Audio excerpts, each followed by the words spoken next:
azúcar. Químicamente. Glucosa. Ya está.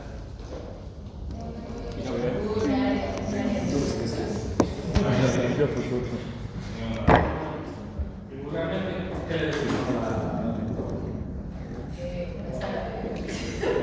Estén haciendo sus verdades, anda en antología a traer los resultados. Verdad, neogénesis. Entonces, ¿y acá qué?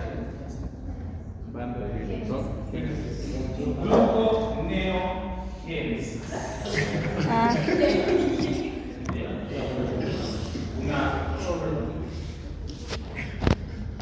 Una banda de rock, ¿no? De Estados Unidos. Génesis. Rock progresivo de los 70s. Señor de acá. Phil Collins. Entonces, gluconeogénesis.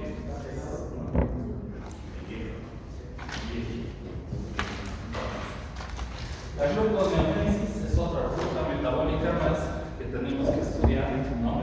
Como las que hemos venido estudiando hasta ahora, ¿no? Ciclo de Krebs, fosforilación oxidativa, la glucólisis, ¿no? Y ahora nos compete entrar a gluconeogénesis, ¿no? ¿Por qué les hablo ahora de gluconeogénesis? Porque todos, para su práctico, estudiaron lo que es la glucólisis, ¿no? Ya saben, ¿no? No sé si de memoria, pero al menos ya saben que tienen 10 pasos para la glucólisis, ¿no? Y que es una serie de procesos enzimáticos, ¿no? Que tienen como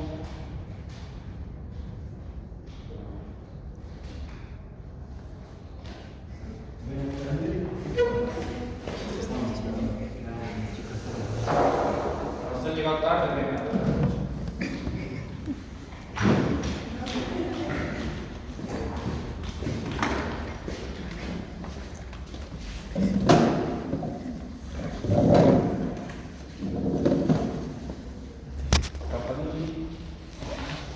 ¿Qué vamos a estudiar con nuestros sus compañeros todos los físicos? Sí.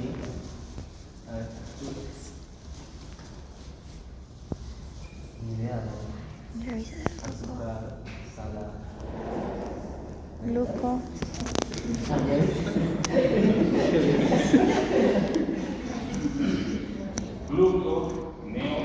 Génesis. ¿Estabas quién? No. Entendiendo los 10 pasos de la glucólisis, Rocío. Está en el grupo. ¿En serio? En el grupo de WhatsApp. Los centros son delantero. básicamente, lateral si derecho, ven izquierdo, algunos libros, ¿no? La Este gluconeogénesis es, mira, es el proceso de todo lo que es la glucólisis, ¿no? Porque como dice su nombre, glucólisis, lisis viene de partir o fragmentar, ¿no? ¿Cuál era el objetivo de la glucólisis? ¿No? En pocas palabras, destruir la glucosa, ¿no? Para llegar a diluir y que siga todos los procesos, ¿no? Metabólicos. Lo que queremos acá, ¿no? No es destruir glucosa. Lo que queremos acá es formar glucosa. Gluconeogénesis, ¿no? Volver a formar glucosa. Pero tenemos otra parte importante de la palabra que sería neo, ¿no? Neo de nuevo, ¿no? O sea, necesitamos formar glucosa a partir, ¿no? De un componente nuevo, que no sea el glucógeno, ¿no? ¿Y de dónde podemos sacar esos componentes? De algunos aminoácidos, de los triglicéridos, por ejemplo, del mismo piruvato, ¿no? Entonces ya vamos a ver de dónde podemos sacar estos procesos, ¿no? Es por eso que siempre, ¿no?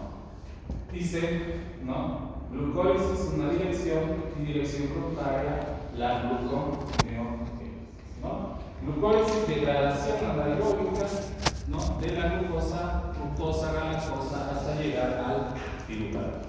Gluconeogénesis, síntesis de glucosa a partir de otros precursores, ¿no?, diferentes a los hidratos de carbono, ¿no? En pocas palabras, nuevos productos que no sean hidratos de carbono. A partir de esos productos nosotros tenemos que obtener glucosa, ¿no? Y la glucogenosis es la conversión de la glucosa en glucógeno, y la glucogenólisis, la degradación del glucógeno. Bien, pero lo importante es que hagamos hincapié ahora en esta clase de la glicólisis y la gluconeogénesis, ¿no? Glicólisis, porque todos en este momento ya saben qué es, ya saben cuáles son los pasos A, C, ¿no?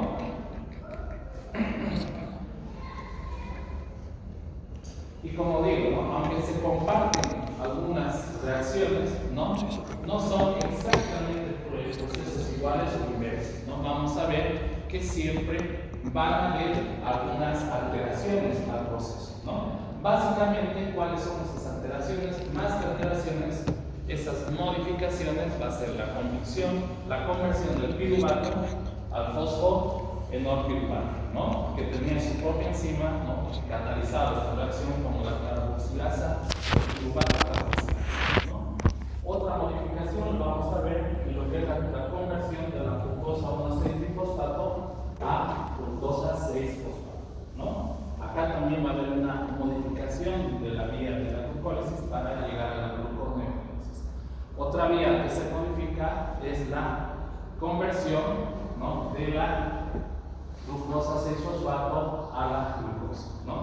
También vamos a ver que hay una modificación en su enzima que cataliza, ¿no?, que sería en este caso la glucosa 6-fosfato, ¿no? Entonces, ¿no?, si yo les pregunto en el examen cuáles son las vías que se modifican en la glucólisis para llegar a la gluconeogénesis, ustedes cuáles me ponen, ¿no? Conversión del piruvato, La conversión del piruvato, la conversión de la glucosa, la conversión de la glucosa 6-fosfato, ¿no? Y como se había dicho, necesitamos otros sustratos que no sean los carbohidratos para obtener glucosa. ¿Y cuáles pueden ser esos otros sustratos? El glicerol, el piruvato, el lactato, la alanina, que es un aminoácido glucénico, y el aspartato, ¿no?, que es una transaminasa propia del hígado, ¿no? Y vamos a ver que sobre todo el proceso de esta gluconeogénesis se va a llevar a cabo en el hígado, ¿no? Aunque también se dice que coadyuva o algunas veces se puede dar en el riñón. Bien, entonces acá hay una excepción, ¿no?, porque en realidad el piruvato es parte del proceso, ¿no?, tanto de la glucólisis como de la gluconeogénesis, ¿no? Los sustratos donde podemos obtener glucosa en realidad serían el glicerol, el lactato, la alanina, el aspartato.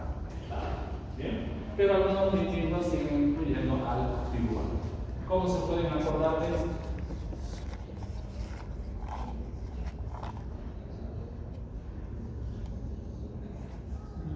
Cuando vamos 15 años, ¿cómo vamos vestidos? El traje de Gala.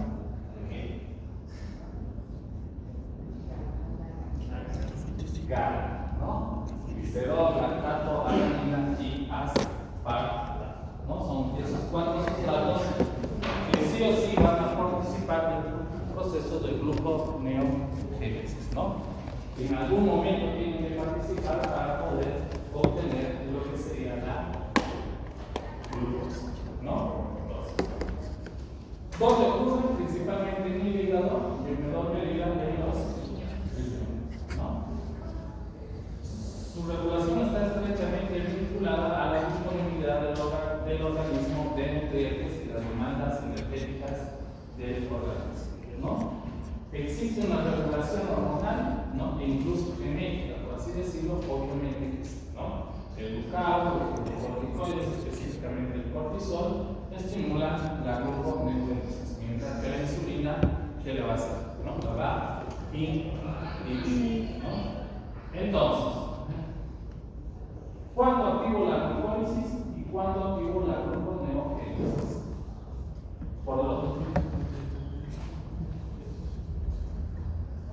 cuando mis células deciden por la glucólisis y cuando deciden por la gluconeogénesis. Gluconeogénesis sería en la hipoglucemia. Acá solo dice cuando comemos, ¿no? Cuando comemos, ¿qué pasa? ¿Gluconeogénesis o glucólisis? Glucólisis. Y en estados de ayuno, y cuando digo que una persona está en ayuno, Cuando no ha comido. ¿cuántas horas tiene que pasar, ¿no? Para que una persona esté 16. 16. Se dice que a partir de las 8 horas de haber comido, ¿no? Ya entramos en un estado de ayuno. Entonces, en ese momento empieza a funcionar nuestra gluconeogénesis, ¿no? ¿Dónde se lleva a cabo la glucólisis? ¿En qué parte de la célula? Una mitocondria. No, citoplasma, claro. ¿En el citosol o el citoplasma? Citoplasma. ¿Cuál es la diferencia entre citosol y citoplasma? Diferencia entre citoplasma y citosol. ¿Y dónde se llevará a cabo la gluconeogénesis? Mayormente en el hígado, en los riñones. En el hígado. No. Al comienzo mayormente en el hígado, en los riñones. Sí. Y también. ¿Cómo? Tanto en el citoplasma como dentro de la mitocondria. En el citoplasma. En esos dos lugares yo llevo a cabo la gluconeogénesis.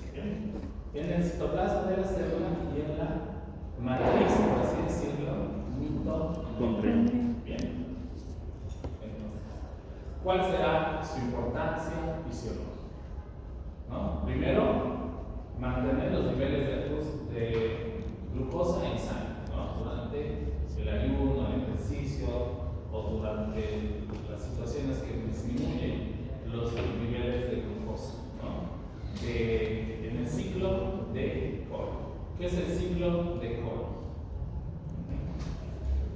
Nosotros habíamos visto que una vez que terminaba la glucólisis, ¿qué pasaba? Teníamos piruvato, ¿no? En una situación de oxígeno pasábamos al ciclo de. Pero ¿qué pasaba si no había oxígeno? Se volvía lactato, ¿no? Pero después ese lactato tiene que volver a transformarse en piruvato para posteriormente volver a fabricar glucosa, ¿no?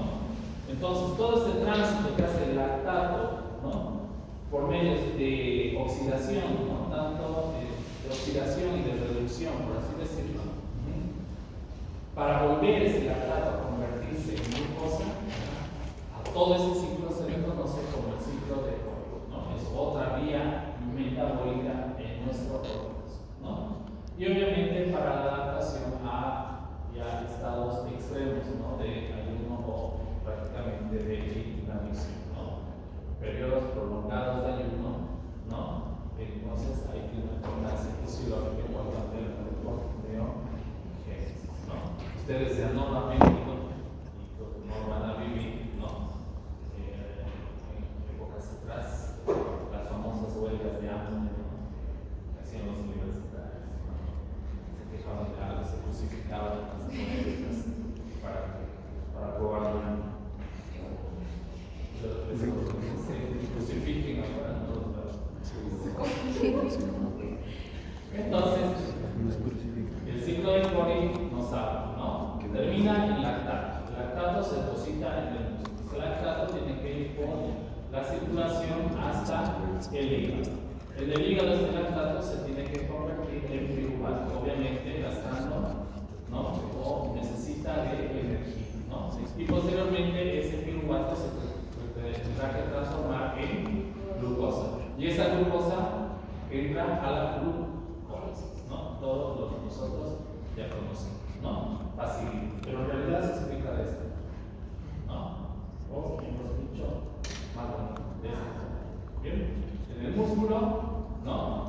¿Cómo terminaba la glucólisis? Glucosa 6-fosfato, ¿no? A piruvato. Si no hay oxígeno, por medio de esta enzima, la lactato deshidrogenasa, ¿no? Cediendo, ¿no? O mejor dicho, oxidándose en la tache, tenemos lactato. Lactato que va al torrente circulatorio, ¿no? Y llega hasta el hígado. Por la misma enzima que lo vamos a hacer tanto en el músculo como en el hígado, la lactato deshidrogenasa pasa, se oxida, se reduce, ¿no? Y entonces ese proceso vuelve a tener piruvato, ¿no? Para que ese piruvato vuelva hasta la glucosa 6-fosfato, todo lo demás, ¿no? Y otra vez, por eso es un ciclo, ¿no?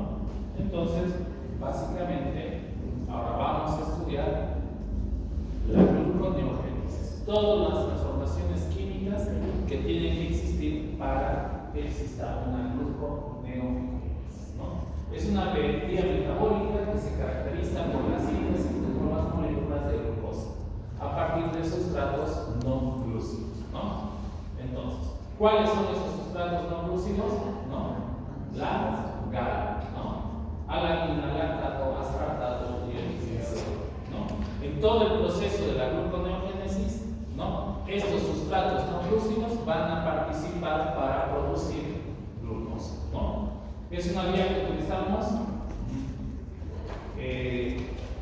no es una vía, mejor dicho, que usemos frecuentemente, ya que se realiza por ayunos prolongados, mayor a 8 o 10 horas, ¿no? Es una vía metabólica bilocular.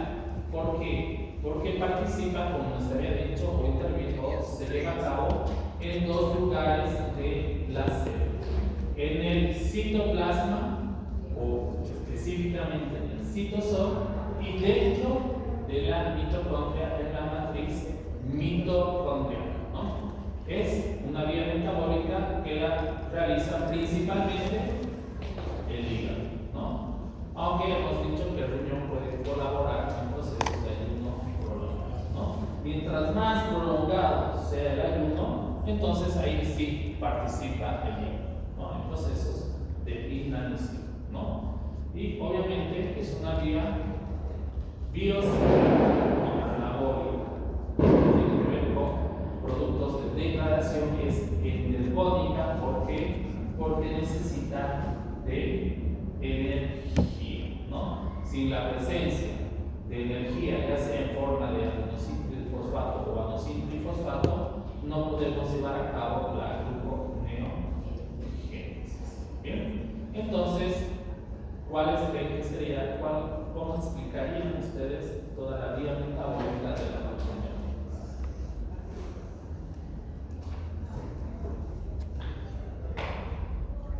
No se había dicho que estudien así.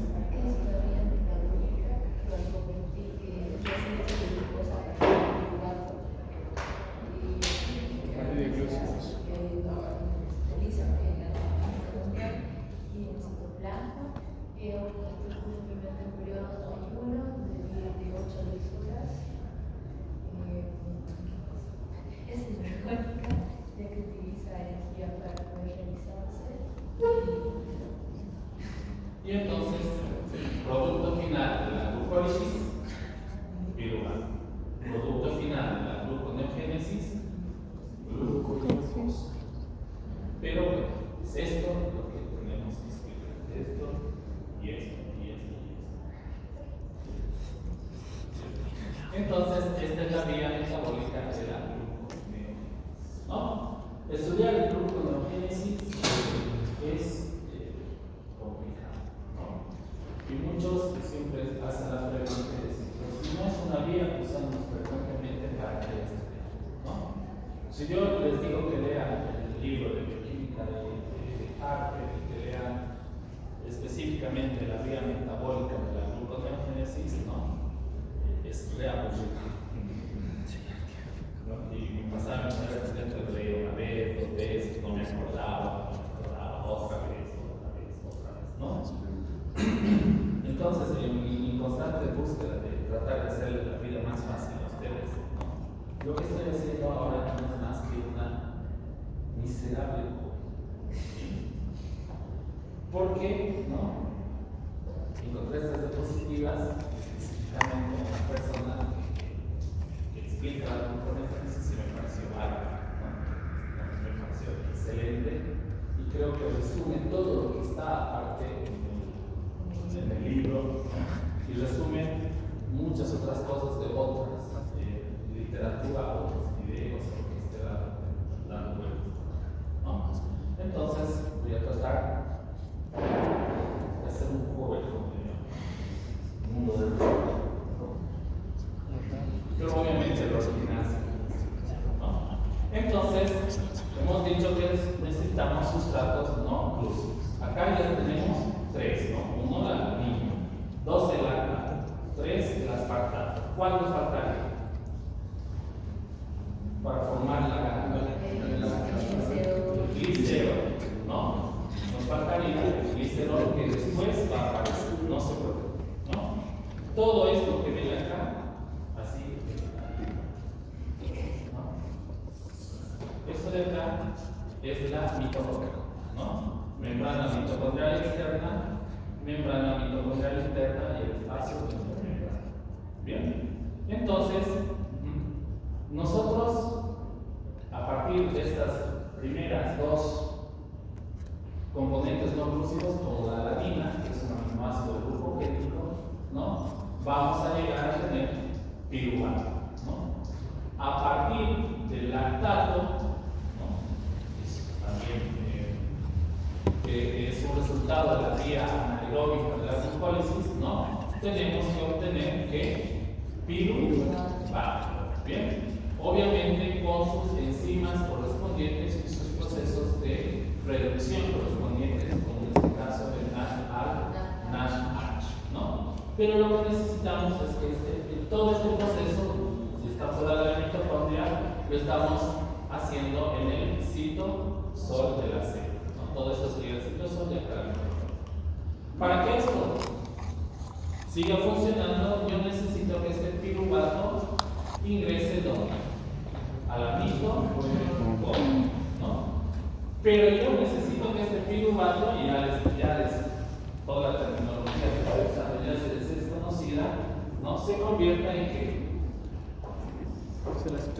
En oxalacetato, a través de lo que sería una enzima piruvato carboxilasa, ¿no? Acá, ¿no? Ya le agrego, ¿no? Un carbono y aparte ya requiero de energía, ¿no? Pierdo el ATP, se vuelve ADP porque ya es un proceso energético, ¿no? Ya requiero para ese cambio energía, ¿no? Perfecto, ¿no? Entonces ya tengo el piruvato, ya tengo oxalacetato. Bien, esto oxalacetato, si se dan cuenta, lo he obtenido básicamente de la alanina y del lactato, ¿no? Pero les he dicho que existe una transaminasa hepática, ¿no? Que es el aspartato. El aspartato ya está dentro de la mitocondria.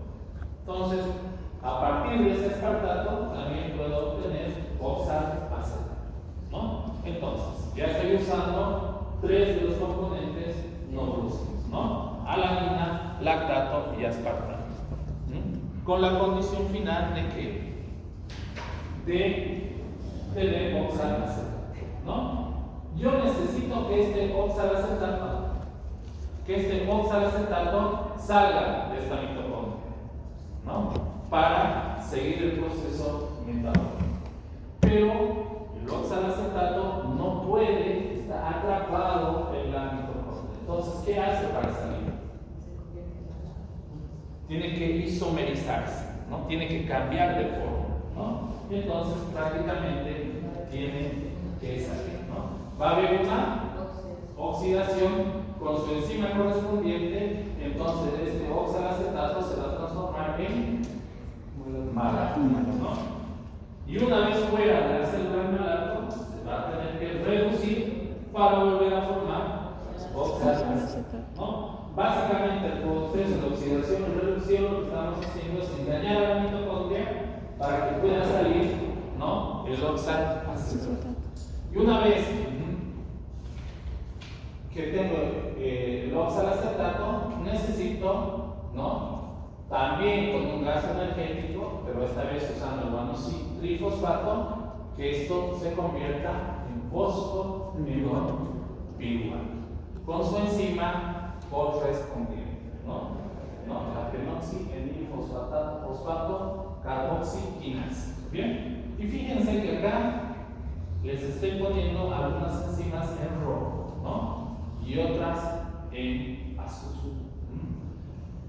Y voy a seguir con el proceso, pero les quiero decir que en total solo voy a marcar con rojo 4 enzimas. Las enzimas que voy a marcar en rojo son las enzimas conocidas como enzimas regulables, ¿no? Enzimas regulables se refiere a que van a tener una regulación, ya sea genética, ¿no? Como lo vamos a ver, o una regulación bioquímica, ¿no? Son irreversibles, pero importantísimos para entender el proceso de glucólisis y gluconeogénesis, ¿no? Pero hasta aquí tengo fosfoenolpiruvate. ¿Terminamos? No, porque ¿dónde quiero llegar? A la glucosa, ¿no? Entonces, continuamos, ¿no? El fosfoenolpiruvato se tiene que hidratar, ¿no? A través de una enolasa para convertirse en fosfoglicerato, ¿no? Este 2-fosfoglicerato, ¿se acuerdan, no? Se tiene que convertir en fosfoglicerato. Otra vez un gasto energético, ¿no? A través también de una enzima como la fosfogliceroquinasa para convertirse en ¿qué? Y tenemos que llegar después a las famosas triosas, ¿no? Gliceraldehído 3-fosfato a través de un proceso de oxidación o reducción. Oxidación, ¿no? Entonces, hasta aquí todo lo que habíamos visto en la glucosa, ¿no? Bien, o al revés, ¿no? O por así decirle, una versión disléxica de lo que sería la glucólisis, ¿no?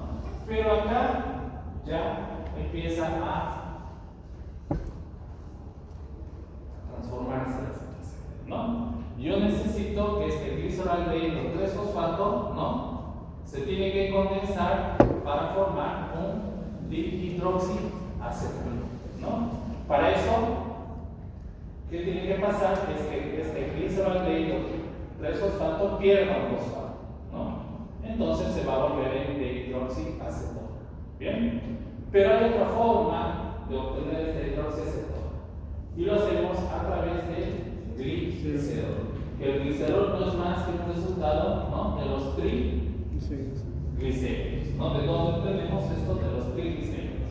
Obviamente el glicerol va a tener que también oxidarse, reducirse todo para formar dihidroxiacetona, ¿no?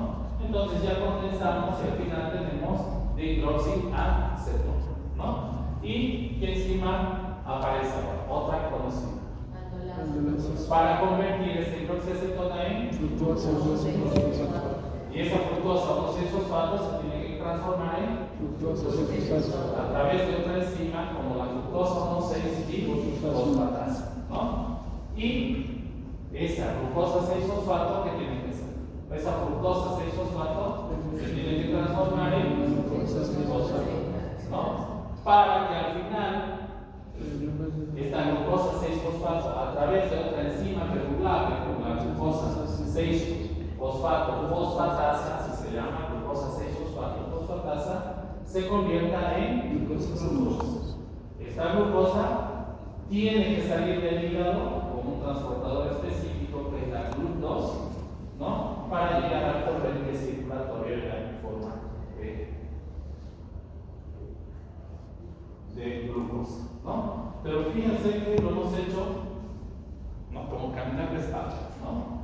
Porque de la glucosa 6-fosfato, ¿no? Tenemos que retroceder a la glucosa, ¿no? Y en la glucólisis, ¿qué hacíamos? De la glucosa teníamos que ir a la glucosa 6-fosfato. ¿No? Bien, entonces básicamente ese sería el proceso metabólico, ¿no? Pero ¿se acuerdan las 4 enzimas que les he marcado?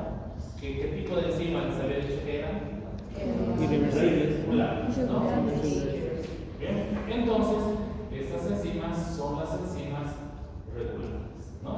Acá se les dice. ¿Cuáles son las enzimas regulares de la gluconeogénesis? Piruvato carboxilasa, fosfodil, fosfatasa, carboxigenasa, la glucosa 1,6-fosfatasa y la glucosa 6-fosfatasa. Y como habíamos dicho, son regulables porque se regulan, ¿no? Se regulan, tienen una regulación genética, ¿no? O sea, se pueden inducir genéticamente por el glucagón, la adrenalina y los glucocorticoides. ¿Qué hacen estas 3 hormonas? ¿Disminuyen o aumentan la glucosa en la sangre? Aumentan, ¿no? Y se reprimen, ¿no? Por la insulina, ¿no? ¿Qué hace la insulina en nuestro organismo? Reduce los niveles de glucosa, ¿no? Pero hay una particularidad en esta regulación enzimática que la vamos a ver en lo que es la piruvato carboxilasa y la fructosa 1,6-difosfato fosfatasa, ¿no? Que tienen una regulación alostérica, ¿no? ¿A qué me refiero? Ya hemos llegado a esa terminología, pero prácticamente a que tienen moduladores positivos y moduladores negativos. ¿Cuál es el modulador positivo de la piruvato carboxilasa? La acetilcoenzima, pero no tiene modulador negativo, ¿no? Y la fructosa 1,6-difosfato fosfatasa tiene sus moduladores positivos al ADP y al citrato, ¿no? Y sus negativos, ¿no? A las monofosfato, al difosfato y a la fructosa 2,6-difosfato, ¿no? Y entonces estos son sus moduladores negativos, ¿no?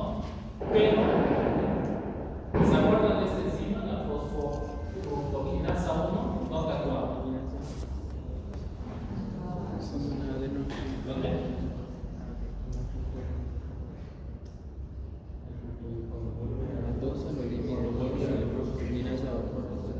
Cuando, no, como dice acá, hablo en voz alta, mi querido estimado. Cuando la glucosa 6-fosfato se volvía fructosa 6-fosfato.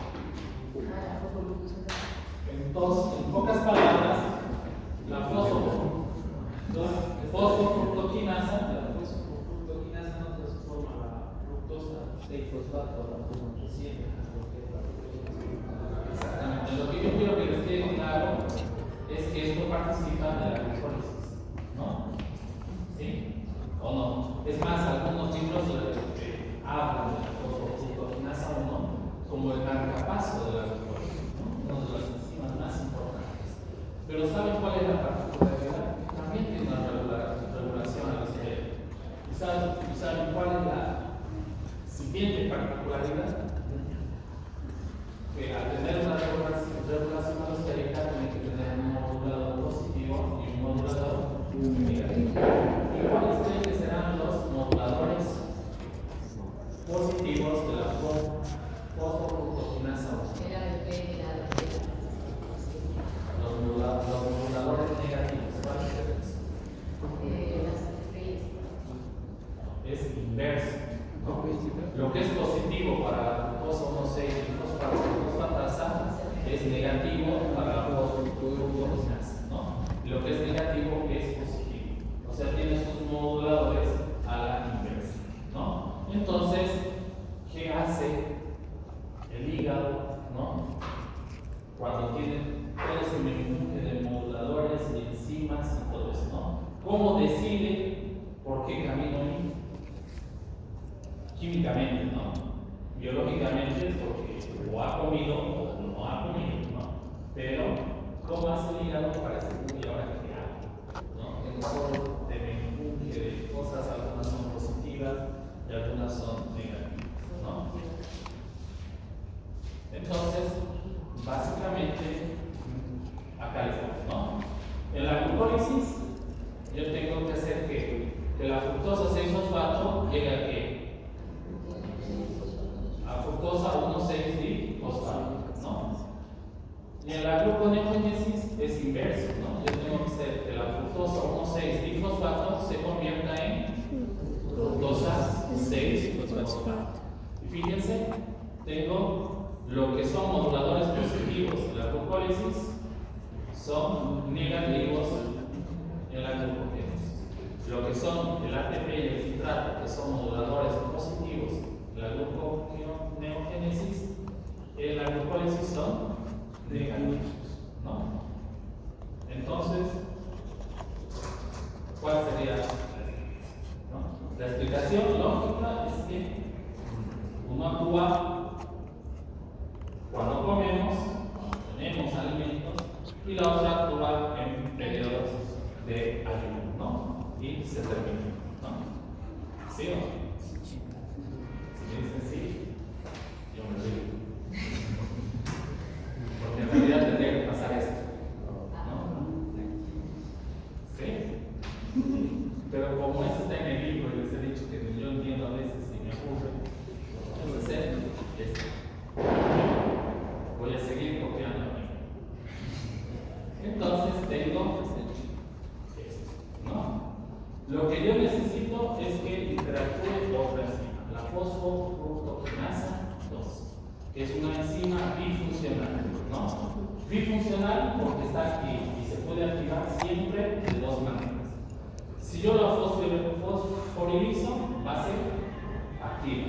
Si la desfosforilizo, va a ser activa, ¿no? Distintas funciones, pero siempre activa, ¿no? Por eso se va a regular covalentemente. Siempre va a tener una opción, ¿no? O fosforilada o desfosforilada, ¿no? Y básicamente lo que hace esta fructosa 2,6-difosfato, esta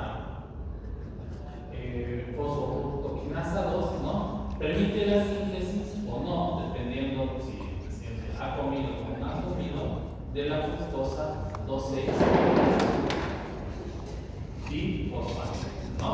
Entonces, ¿qué pasa? Yo tengo la fructosa 2,6-difosfato, ¿no? Rápido. Si yo la desfosforilizo, ¿no? Voy a transformarla en fructosa 6-fosfato.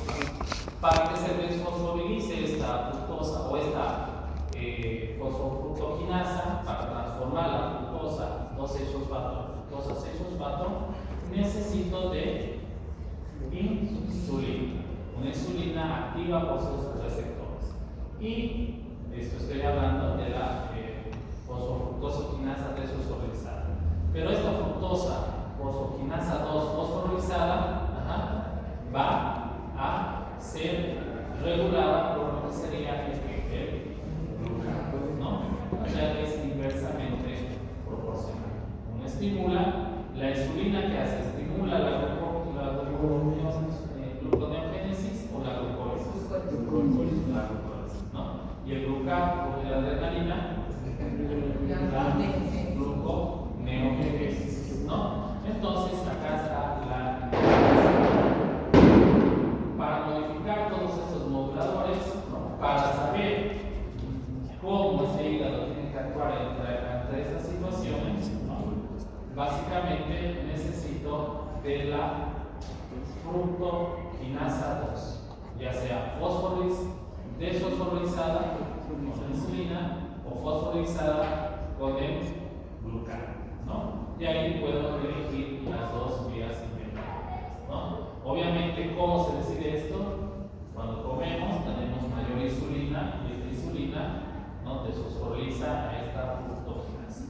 O cuando no comemos, la adrenalina y el glucano fosforiliza a esta fructoquinasa para que pueda tener toda esta vía metabólica, ¿no? ¿Bien?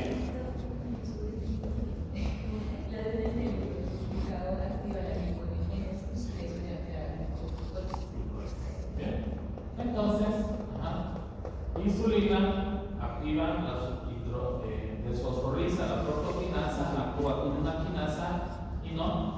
¿qué hacen? ¿No? Hacen lo que se requiere para formar fructosa 2,6 y fosforo. Y la regla ¿no? Van a fosforilizar, se desfosforiliza y aquí se fosforiliza, ¿no? Y también para obtener o fabricar glucosa 6-fosfato, ¿no? Entonces, básicamente, esas son las vías metabólicas de lo que sería la gluconeogénesis, ¿no? Entonces, ¿se entendió o no? Sí. ¿Sí? Sí, porque sí, o por sí, porque se quiere. Porque ahora, Sí, por ambos. ahora son que poner la otra de las. La otra de las.